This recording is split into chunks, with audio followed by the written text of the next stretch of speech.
Suspendido ang pasok mamayang hapon sa ilang lugar sa bansa dahil sa masamang panahon, dulot pa rin po ng habagat. Kabilang dyan ang kinder hanggang grade 12, child development centers at alternative learning system sa mga pampublikong eskwelahan dito sa Quezon City. Nasa pamunuan na po raw ng mga pribadong eskwelahan kung magsususpindi rin ng klase ngayong araw. Wala namang face-to-face classes ang lahat ng antas sa mga pampubliko at pribadong eskwelahan sa San Antonio, Zambales. Gayon din sa Baliwag, Bulacan at May Kawayan, Bulacan.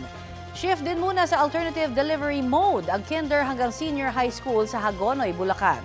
Wala namang pasok ang lahat ng antas sa public at private schools sa Balagtas, Bukawe, Kalumpit at Norzagaray sa Bulacan.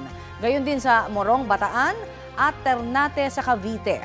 Sa Santa Maria, Bulacan, daycare hanggang grade 12 lamang ang walang pasok.